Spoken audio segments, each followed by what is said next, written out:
In this video, I am teaching how to ferment oranges and lemons. Here we have some oranges and lemons. I'll try and get that so it doesn't get lost in the background there. There were many reasons I started doing this for myself. I like fermenting food because you get all the extra nutrition and all of the probiotics and everything.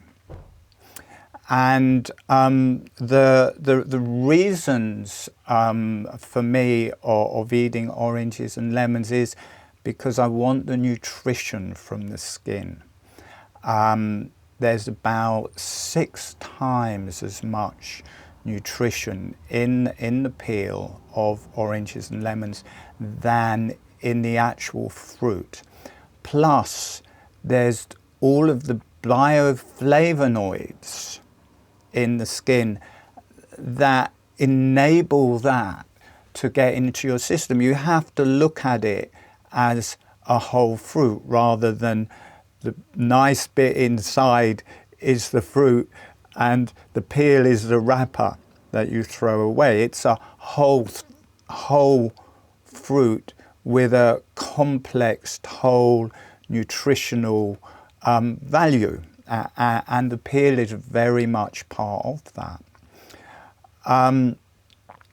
And if you ferment it, the peel becomes like the inside, like the pulp, like the fruit. It becomes soft. It actually becomes part of it, and it becomes much more edible.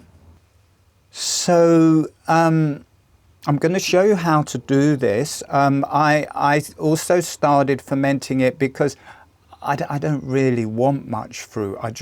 I like this because there is all of this extra nutrition in it. And I blend it. I blend the oranges and lemons whole with the skins, with the peel, and I will often put in a bit something to sweeten it, like soaked raisins or soaked or berries, dried berries that I soak, like bilberries, mulberries, wild raspberries, these goji beans, whatever they're, berries, these Tibetan red berries. They have a high nutritional value, very high in antioxidants, and I will often put it all together, and I will add something like raisins to make it much more palatable or sweeter. So it's wonderful, sweet, sour, bitter. You really feel it getting into your hands, into your feet. You really feel the vitamin C or whatever it is in the skin. You just feel it reach all of the periphery. It feels like it's getting into all of these places. You can feel it just spreading out into the periphery and into the cells. It's like the body really, really wants it. And because I didn't do it often, and you have to buy oranges and lemons, 4 or 5 at a time, they would go off. So I started looking into fermenting them the same way as I'd make sauerkraut or something like that. And I was looking at the one. Now, I would like to mention something in case I forget. Important, if you're going to do this and if you're going to eat the skins, for me it is really important to get organic oranges and lemons, because if they're not, that is where all the pesticides are, on the skin. And I would guess they're allowed to spray heavy duty pesticides on the outsides of oranges and lemons, because that is the bit people aren't going to eat. Might not be so, but I would guess they're a bit easier with it than where it's going on the actual bit that people normally eat. And also, normal oranges and lemons nearly always are wax. They've got a layer of wax. So you're blending that as well, or you're fermenting that, and that will really mess with the fermentation process. So I recommend that you use organic oranges and lemons. Now, I looked it up online how to ferment these, and I really was not happy. It seemed just daft to me. Normally, you'd get an orange or a lemon, they'd slice it in four so that it opens like a crown. The bit at the bottom isn't cut in. They fill it with salt. They get the jar, 2 tablespoons full of salt in the bottom, then every orange and lemon filled up with salt, and then squeezed down into the jar so the juice is coming out, the orange and lemons, and going into this salt. And then they add water with more salt and more salt on the top. And the reason they can use so much salt is because they just wash the salt off. They take this opened up, when they come to eat it, they take the opened up lemon and orange out, wash it off, and then eat it. But how crazy is that? Because you've squeezed out all of the juice. But what a waste. So I experimented, and I just did them whole like this. And normally, for the amount of water you use, normally the prescribed amount, I think, is 2 tablespoonfuls of salt per quart, and a quart is just over a litre. Now, this is 2 litres in all, and I'm not sure how much water's in that, but I only used 1 heaped dessert spoon of Celtic sea salt, which is very moist anyway. If you used a dry salt, you can't use table salt, you must use a real salt, Himalayan salt, sea salt, Celtic salt. It's good. So that's already filled up, and that was perfect. I didn't need so much salt, and it doesn't matter. You can put more salt on because you wash it out in the end. But what I found was that these fermented beautifully. You know, the thing about fermentation is that you mustn't get oxygen to the whatever you're fermenting. It must always be below the level of the water. As soon as they come above it, then they will start going off. And obviously inside the fruit, that isn't in contact with oxygen, that hasn't got an oxygen supply, so it can't go off inside, and it just starts, all the chemical and bacterial reactions start happening inside. They produce all of these wonderful probiotics, and they get this lovely fermented flavour to them, and it also draws the salt in. I don't know how it does it. I guess even though it's not, it's been picked, so I guess maybe because they get ripe after they're picked, so something is going on. If they can ripen after they're picked, there's some process, even though they're not on the tree. I've just had an idea. Wouldn't it be great? You could do this while they're still on the tree. You could have little jars, and you could drop the oranges into the jar and have them hanging to the tree so it's still alive and ferment. It probably won't work, because it's only when you're trying to preserve them. They're already preserved. They're growing on the tree, aren't they? So anyway, that's an aside. I'm always inventing stuff, and I invented these. I'm sure this is actually the way they did it in the past, to be honest, because you get everything in there. All of that juice is saved and is inside, so you get all of that juice, the stuff you would have squeezed out. And if it's in quarters, when you bring it out, all the juice is coming out.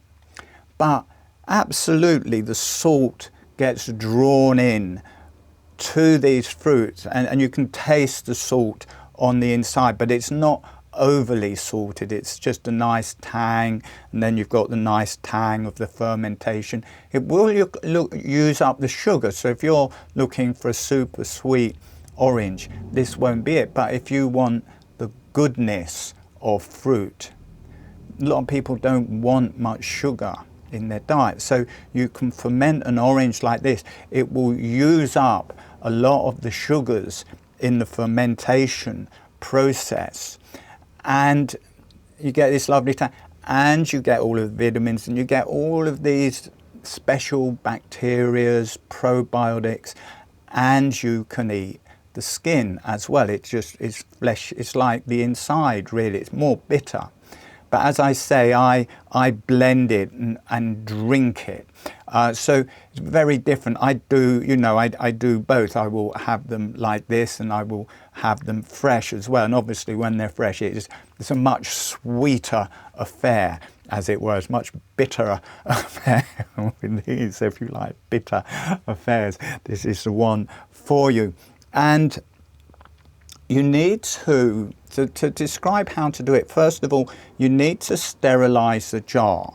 Now, me living in a van, you know, some people may boil it or something like this, but to be honest, you only need to wash it in washing up liquid. That will kill anything, and really rinse it well, and then rinse it in filtered water. Now, I won't use detergents. I don't think I've used detergents for about 50 years, something like that.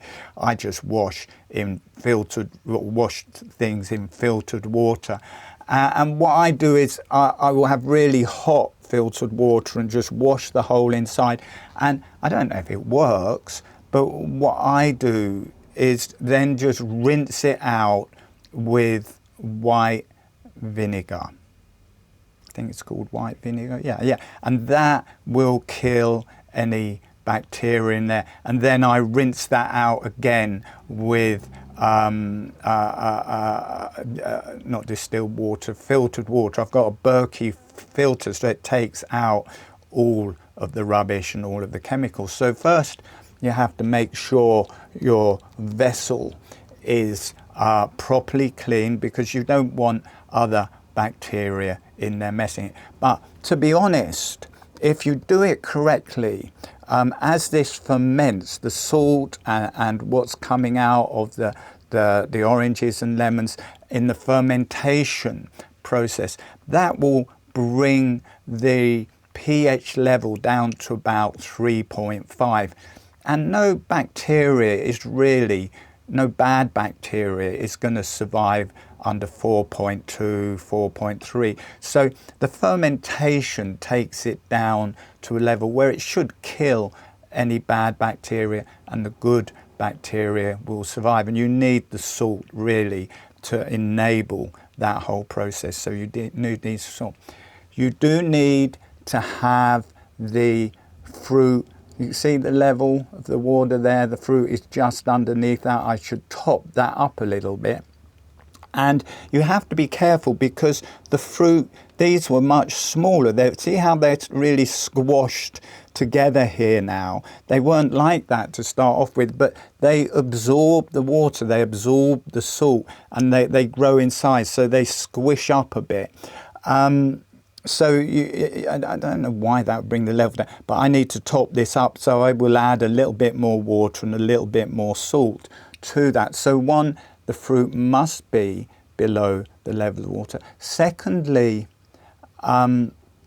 when you start taking these out, they will become loose and floating around. And I haven't got it on me, unfortunately I haven't got it, but you can get these glass weights, fermentation weights. You need one of those, and I've got big, long ones of those, because they will go right across here, so it'll keep, and you can get smaller ones, but anyway, you'll need a glass weight just to sit them down once you start eating them, to sit down on top of them so they don't rise above the water, because as soon as any part of them gets above the water, that part will start getting off, and then it will introduce bad bacteria to it. Not a good scenario. So you need some glass weights for that. The other thing that I was amazed, because I thought, well, this probably isn't going to work anyway, because they must cut it all up for some reason, but these pile out when you have to off-gas it, you have to open it. For me, it was twice a day I was opening it, mainly because I like the smell so much. But the gas just piles out. As these are fermenting, gas just pours out through the skin. But especially, you have to take these where the little things are in these. You have to take those out. But the water just bubbles out here. So these are all juicing inside. They're turning to juice, and probiotics are growing, and all the different bacterial and chemical, but it just piles out of here. And you'll know when the fermentation is done. It stops off. It's not done, but when it's off-gassing, there's there is a certain bacteria growing, but it's not the best. And at a certain point, the good bacteria will eat the mediocre bacteria, let's call it. It's not bad for you, but it's not the best one. And the really good bacteria and the really good probiotics, they don't off-gas like that. So after about 2 weeks, this will stop pouring out gas. But you do have to lift the lid off of this twice a day. I mean, probably won't explode, but as a friend mentioned, it may do. And I off-gassed that twice a day, but I'll tell you the reason for that. The water interacts with the zest from the lemons and oranges, so you get this wonderful zesty orange and lemon peel smell. So let me just open it and just have a sniff. Oh, it's just such a... It's the nicest smelling ferment I've ever made. So rather than going to these other, well, you can do it. You can slice them up, you can mush them down, you can have tons of salt, you can wash them off afterwards and there's barely anything left in it. You can do that, which is quite complicated. Tons of salt involved. Or you can wash the container, make sure it's washed well. The fermentation should take care of anything, but you don't really want bacteria, you don't want dirt in there. So give it a good wash. I use filtered water, then I rinse it with white vinegar, then I use filtered water. Go away, go on, come back to flowers. Then I rinse it out with filtered water a couple of times just to get all the vinegar out. As I say, I won't use these detergents. I think household detergents all around the world just pouring out. I don't think the earth likes that. I don't think all the bacteria in the sewers like that. I don't think it's a good idea at all. So I won't use that, but I will use white vinegar. I'm just trying to think. So must be organic, must clean the jar, must clean the fruit, because you know, they've been picked on trees, they've dropped on the ground, there may be fertilizer on the ground, there may be all sorts. You don't know what's on people's hands, all of that. So give the fruit a good wash. Get off any dirt off the fruit. You can wash it in salt if you want. I don't go that far. I just, you know, as long as it looks clean to me, that's it. You know, for me, the fermentation process stops the bad bacteria, so you'll probably be all right. But for a long life of these, it's good to clean everything. Now, you don't have to refrigerate these. You can just leave them out on the shelf. And also, just go away, go back to flowers. I keep getting all of these background bits behind me.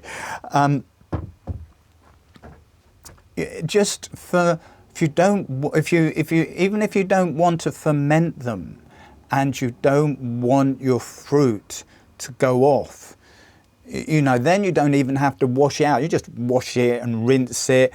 The water you use, if you want to ferment them, do not use tap water. You need a really good filter. As I say, I've got a Berkey filter, something that will properly get out everything out the tap water, or use mineral water. You want a good quality water for a good quality fermentation.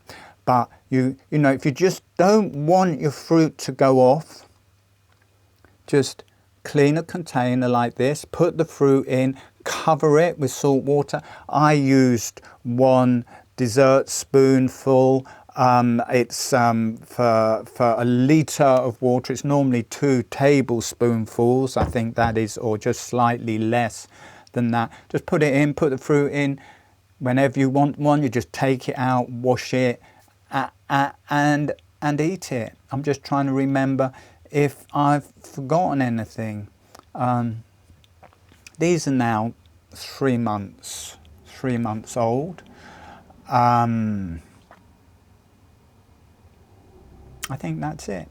I normally teach breath work and healing and guided meditations. There'll be a link below for free webinars. I do lovely free webinars, loads of free guided meditations to learn holographic breathing. In the description below.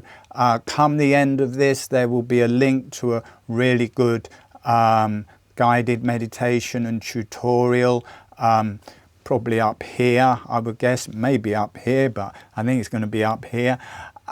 So that is there. Look at my channel, come and do free webinars with me, learn holographic breathing with me, because it's very gentle, meditative, spiritual breath work with all sorts of healing things. So you can do that free of charge, be all healed and happy. You can, branching out into food now, you can have your fermented oranges and lemons and be totally healthy and happy. So anyway, be totally healthy and happy. Enjoy your life, enjoy your day. Click on the link below, learn holographic breathing. Like this video. If you liked it, like it. You know, it really helps me. If you press the like button, that really helps me. If you press the subscribe button, that really helps me. If you write in the comments, that really helps me. So all of that stuff, do that if you wish, and enjoy your life, have fun, and I hope to see you again soon. I've got a free webinar this Sunday. Why don't you come and join me live, in a live webinar? Because the energy is very different to a video. You're actually in the energy of it and in the channel. I am a channel. I channel when I'm teaching holographic breathing, so you get healed as well, or interface with your own healing channels. All right, that is it for me. Thank you for listening. I'm going to do more of these webinars that aren't holographic breathing. I'm just trying to remember if I've forgotten anything, to be honest. That's why it's going on so long. I made this one before and forgot all sorts of things, but I think I've got everything. Organic, fruit, wash the fruit, wash the bottle, good quality water, keep it below the waterline, put glass weights on top of it once you start taking stuff out, because it's not forced in there. These, see, you force it in, and so you've got this rim here, so you can force it below there and have the water level above. So you need one of these, not just straight up, because unless you want to use glass weights from the beginning, but as soon as these start coming out, you put glass weights on top of them. Burp it, take the gas out so it doesn't explode. So those are all of the points, and I look forward to seeing you again soon. Thank you. Bye.